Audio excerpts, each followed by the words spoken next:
नमस्कार दोस्तों, simplified GS and English के यूट्यूब चैनल में मैं आपका दोस्त संजय आप सभी का बहुत बहुत स्वागत करता हूं। दोस्तों, हमारे जीके सीरीज में आज हम आपके लिए एक बहुत शानदार टॉपिक लेके आए हैं जो है राजस्थान की प्राचीन सभ्यताओं से संबंधित। दोस्तों, राजस्थान की जो प्राचीन सभ्यताएं हैं उनमें से एक प्रश्न जरूर पूछा जाता है और उसमें हम कंफ्यूज हो जाते हैं। दोस्तों, इस कंफ्यूजन को दूर करने के लिए हम एक शानदार टेबल लेके आए हैं। उस टेबल में सभ्यताओं से रिलेटेड सारी जानकारियां होंगी और आप फिर इससे रिलेटेड जो प्रश्न आएगा उसको बड़े आसानी से हल कर पाओगे। दोस्तों, आज के वीडियो को शुरू करते हैं। देखिए, यहां पर लिखा हुआ है बैराट, आहड़, कालीबंगा और गणेश्वर। दोस्तों, यहां पर बैराट की सभ्यता, आहड़ की सभ्यता, कालीबंगा की सभ्यता और गणेश्वर जो जोधपुरा से जो आपस में जुड़ी हुई हैं, इससे रिलेटेड सभ्यताओं के बारे में जानकारी दी गई है। दोस्तों, यहाँ पर इधर की टेबल में आपको बताया गया है, उन पर हमको ध्यान देना है और ज़्यादातर प्रश्न इन्हीं बातों से पूछे जाते हैं। दोस्तों, यहाँ पर देखिए, सबसे पहले बैराट की सभ्यता के बारे में बात करते हैं। वर्तमान में ये जयपुर में स्थित है, जबकि आहड़ की सभ्यता वर्तमान में उदयपुर में है और कालीबंगा की सभ्यता वर्तमान में हनुमानगढ़ में और गणेश्वर की सभ्यता नीम का थाना सीकर में वर्तमान में है। दूसरी बात यह है कि ये कौन कौन सी नदी के किनारे स्थित है। दोस्तों, बैराट की सभ्यता का अभी कोई नदी के किनारे नहीं है। आहड़ की सभ्यता जो है वो बनास नदी के किनारे है, इसीलिए इसको बनास संस्कृति भी कहते हैं। कालीबंगा की सभ्यता जो है सरस्वती और द्वैशदशी जो पुरानी नदियों के नाम है उनके मध्य ये स्थित थी, लेकिन वर्तमान में घग्गर नदी के किनारे इसको अपन कह सकते हैं। जबकि गणेश्वर सभ्यता जो है वो आपकी कांतली नदी के किनारे थी। तीसरी बात करते हैं कि संस्कृति कैसी थी। दोस्तों, बैराट की जो संस्कृति थी वो ग्राम्य संस्कृति थी, लेकिन साथ ही साथ परवर्ती काल में मौर्यकालीन संस्कृति भी यहाँ पर आपको दिखाई देती है। बाबरू का जो शिलालेख है और जो वहाँ पर जो आपके बीजक की पहाड़ी जिसकी खोज की गई थी वहाँ पर मौर्यकालीन संस्कृति भी मिली है। जबकि आहड़ की जो सभ्यता है वो पूरी तरह से ग्रामीण संस्कृति है।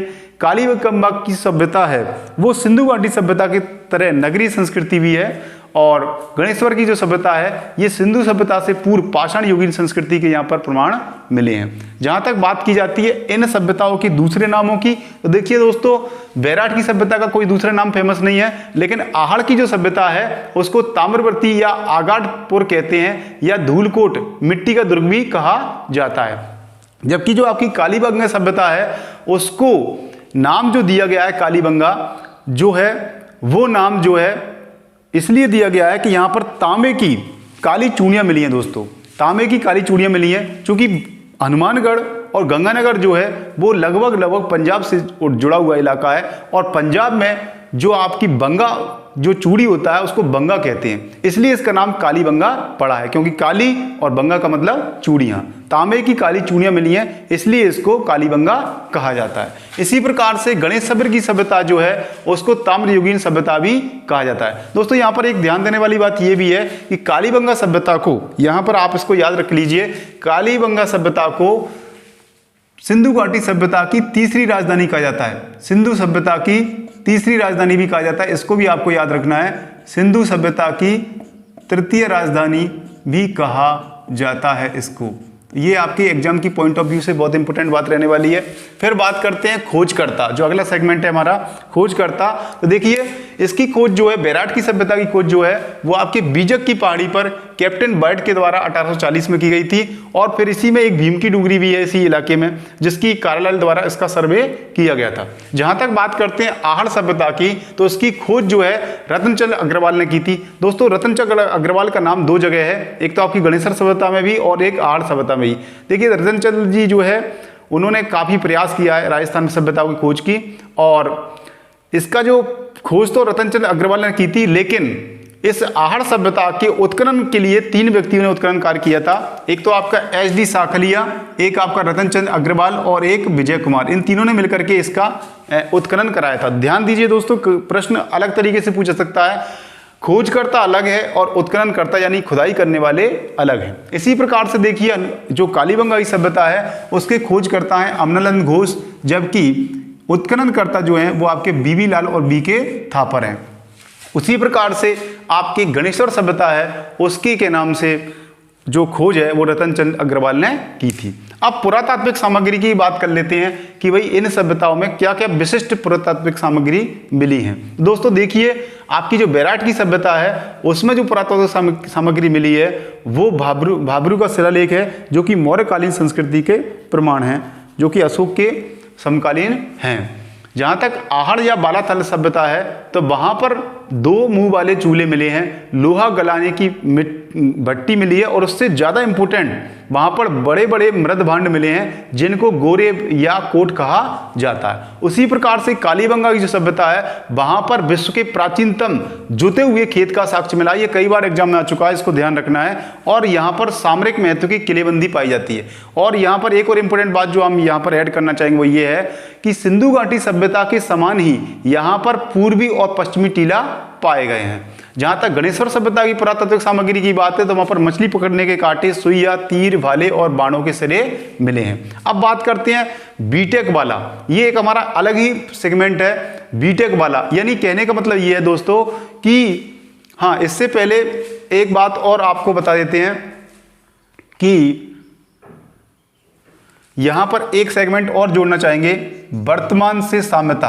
दोस्तों इन जो सभ्यताओं में जो बहुत सारी चीजें मिली, लेकिन कुछ चीजें ऐसी हैं जो वर्तमान में ही साम्यता रखती हैं। ये भी हमारा एक स्पेशल सेगमेंट है।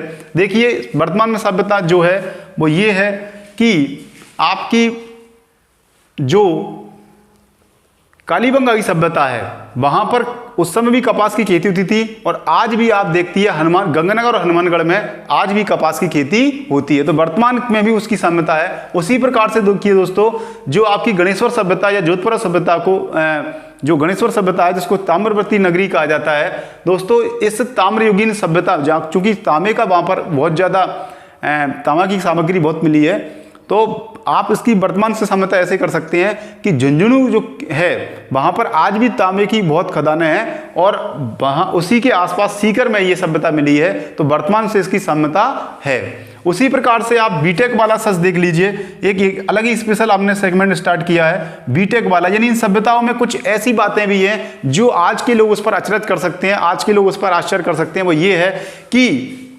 आपके आहड़ सभ्यता में, चूंकि उस समय के लोग जो है सीमेंट का इस्तेमाल करना नहीं जानते थे, वर्तमान जैसी इंजीनियरिंग वहां पर नहीं थी, लेकिन उन्होंने एक स्पेशल इंजीनियरिंग की उस समय की कि उन्होंने चटाई जो थी उस चटाई के जो चटाई उन्होंने बुनी और चटाई के दोनों ओर मिट्टी लगाकर दीवारें बनाने का कार्य किया। दोस्तों कितनी इंजीनियरिंग लगाई गई है कि जो है चटाई को बुना गया और चटाई को बुनने के बाद दोनों तरफ मिट्टी लगाकर दीवार बनाई गई है। तो ये बीटेक वाली बात जो है उस सभ्यता में उस समय थी। इसके अलावा आप देखिए जो आपकी कालीबंगा सभ्यता है वहां पर बीटेक वाली बात क्या है कि लकड़ी की नालियां मिली है। दोस्तों आपने जो है ईंट की नालियां देखी हैं, मिट्टी जो है आपकी पत्थर की नालियां देखी हैं, लेकिन लकड़ी की नालियां आपको देखने को नहीं मिलेंगी। इसी प्रकार से गणेशवर सभ्यता में जो है जो बीटेक वाला सच है वो ये है कि वहां पर 99% तांबे की धातु है, जो उसकी शुद्धता 99% है।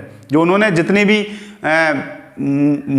जितने भी आपके उपकरण बनाए हैं, ताम्र उपकरण बनाए हैं, उनमें 99% तांबा है। तो ये बीटेक वाला सच है। और एक इंपॉर्टेंट बात जो हमारी सिंप्लीफाइड जीएस इंग्लिश की तरफ से एक अलग से तालिका बनाई गई है कि आपकी जो बेराट सभ्यता है उसके गणेश डूंगरी, बीजक डूंगरी और भीम डूंगरी, ये 3 जो है स्थानों पर चित्रित शैलाश्रय मिले हैं। उसी प्रकार से आपकी जो आहड़ सभ्यता है दोस्तों, वहां पर 4 स्थान आहड़ सभ्यता से रिलेटेड हुए हैं। एक तो आहड़ जो कि उदयपुर में है, ये आपको याद रखना है। एक आपका गिलून जो कि आपका राजसमंद में, यानी ये आपका उदयपुर से ही जुड़ा हुआ है। और बालाथल जो कि आपकी उदयपुर में है, और ओजियाना जो कि आपका भीलवाड़ा में है। तो ये आपको एक्स्ट्रा जानकारी है कि ये जो है आहड़ या बालाथल जो है वो आपके उससे रिलेटेड या संबंधित जो स्थान है वो ये हैं। और इसके अलावा देखो हम इसको भीलवाड़ा को भी हाईलाइट कर देते हैं ताकि आप इसको समझ पाएं। तो ये 4 स्थान हैं। और इसके अलावा इन सभ्यताओं से रिलेटेड अगर कोई और सामग्री बचती है तो उसको हम अगले वीडियो में प्रोवाइड करेंगे। दोस्तों आज के इस वीडियो में हमने आपको प्रयास किया इन सभ्यताओं के बारे में जानकारी देने का। उम्मीद है आपको ये प्रयास पसंद आएगा। यदि हमारे वीडियो अच्छे लग रहे हैं तो प्लीज़ इनको शेयर कीजिए, लाइक कीजिए, हमारे चैनल को सब्सक्राइब कीजिए और बेल आइकन दबाना मत भूलिए जिससे कि नई वीडियो की नोटिफिकेशन आपको तुरंत प्राप्त हो जाए। Thank you very much and have a nice day.